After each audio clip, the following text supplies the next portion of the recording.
None of them knew the color of the sky. Their eyes glanced level and were fastened upon the waves that swept toward them. These waves were of the hue of slate, save for the tops, which were of foaming white, and all of the men knew the colors of the sea.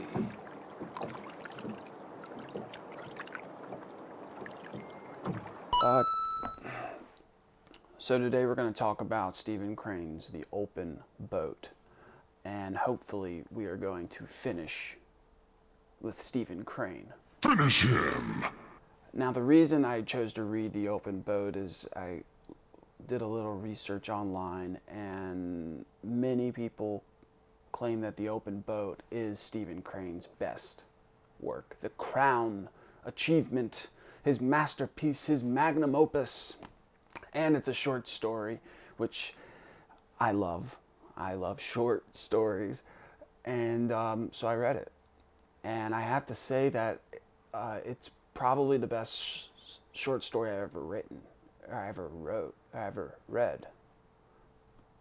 It's probably the best short story I've ever read. The experience I had at the end of reading this short story about these four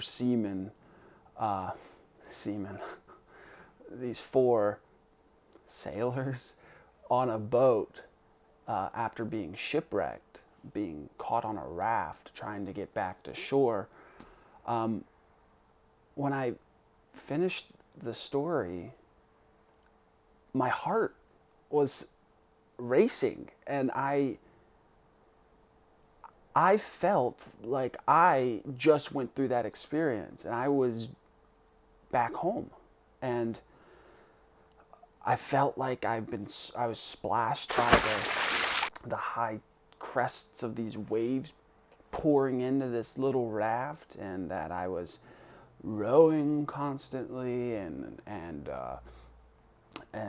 trying to move around in this small boat with three other men. And so I wonder, how did that happen? Why did I feel that way at the end of this story? Why was this story so effective in making my experience reading it an actuality, an authentic experience?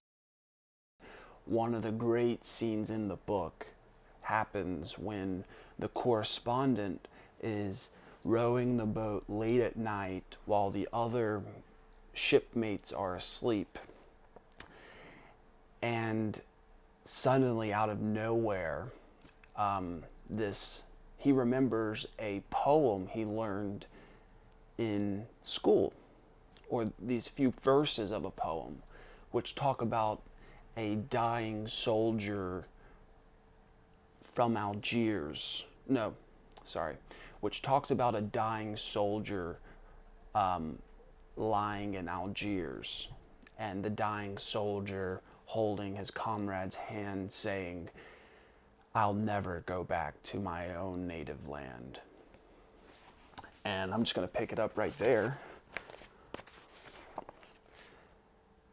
In his childhood, the correspondent had been made acquainted with the fact that a soldier of the Legion lay dying in Algiers, but he had never regarded the fact as important. Myriads of his schoolfellows had informed him of the soldier's plight, but the dinning had naturally ended by making him perfectly indifferent. He had never considered it his affair that a soldier of the Legion lay dying in Algiers, nor had it appeared to him as a matter for sorrow. It was less to him than the breaking of a pencil's point. Now, however, it quaintly came to him as a human, living thing. It was no longer merely a picture of a few throws in the breast of a poet, meanwhile drinking tea and warming his feet at the grate. It was an actuality,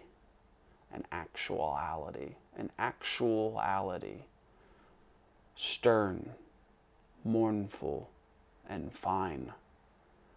The correspondent plainly saw the soldier.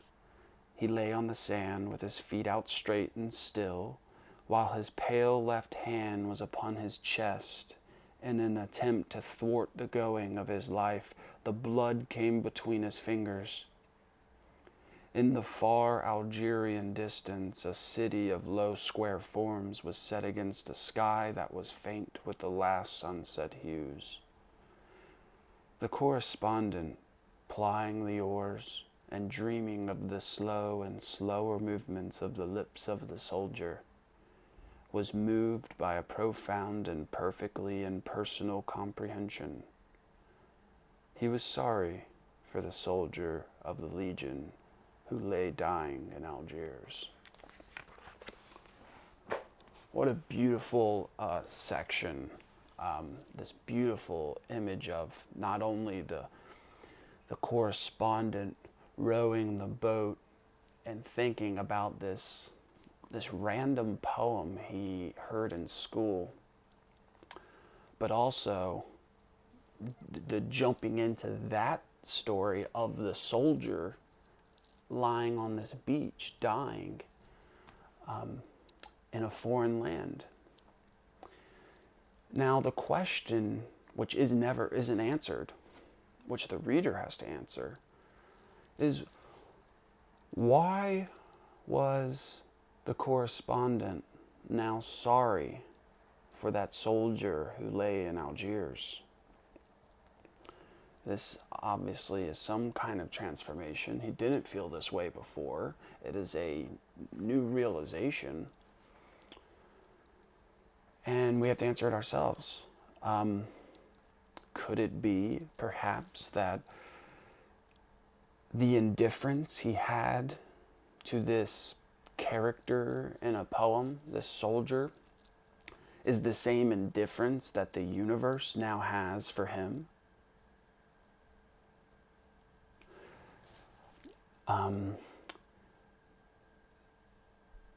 Perhaps it's funny. This reminds me of sometimes when I'm watching a movie, especially a very old movie, and I remind myself that this shot that I'm watching right now of maybe it's a city street, and I'm watching a couple characters talking, and there's extras in the background, and well, this image, these people are probably now dead, okay? The people behind them are probably dead. This city, the storefronts, the cars, it's all outdated. It doesn't exist anymore. In fact, every image, every shot in a film is the one and only authentic image of that time and that place. It's like a painting of it, of real life, and it will never happen again. And therefore, does that not indulge us? Does that not oblige us to appreciate every second of every film to the utmost degree, even if the story and the plot and the dialogue is bad?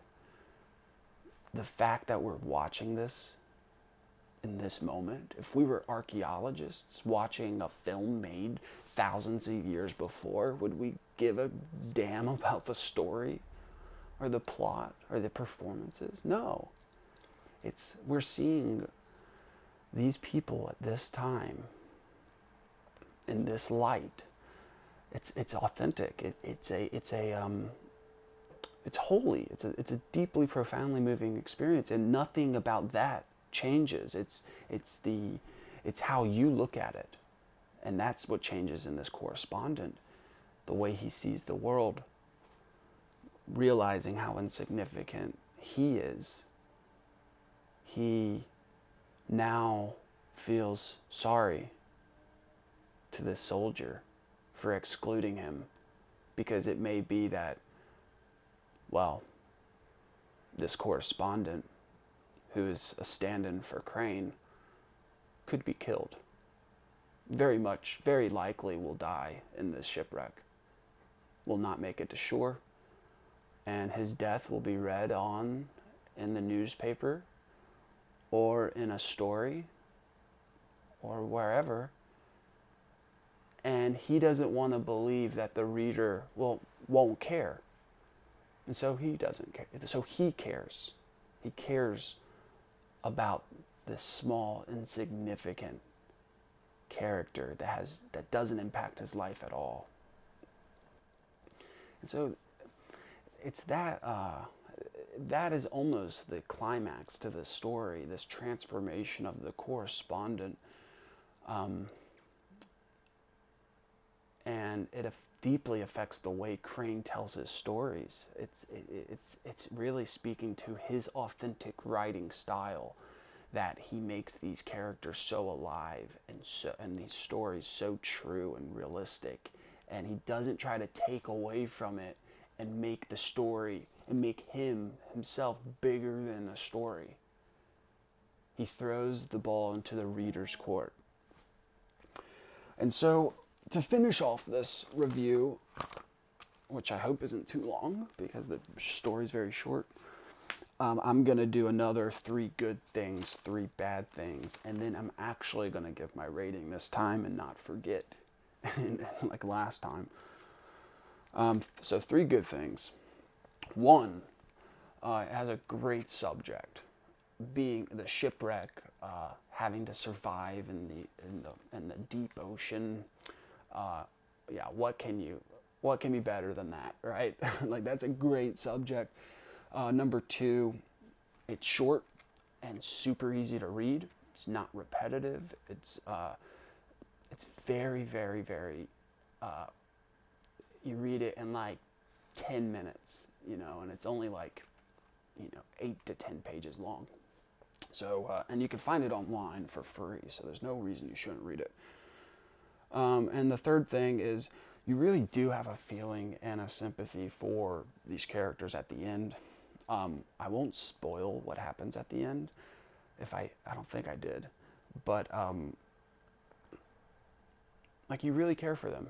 And when you close the book, and it has an excellent last line, when you close the book, you felt like you know them, that you shared in their experience. And it goes beyond words. It's like something that you carry deeply inside of you. And well, what it really does is it makes you like want to go out in nature and go like hike the Appalachian Trail or something, or go on a great journey across the 7 seas and risk life and limb, or live like Christopher McCandless and into the wild. Go to Alaska. That's a good point. Yeah, maybe that's a really good idea. 3 bad things. Well, I think it's perfect. There's 1 bad thing is there's no pictures. Second bad thing, no pictures. Third bad thing, there's no pictures. Those are my 3 bad things. So if I'm going to rate this, I'm going to rate this short story a whopping, first time in this channel's history, 10 out of 10. 10 small boats out of 10. And I highly recommend it to anyone watching. And please put your opinions and authoritative sources in the comments below. And if you're watching this, I hope you put your comments in. Fucking A. Thanks for watching.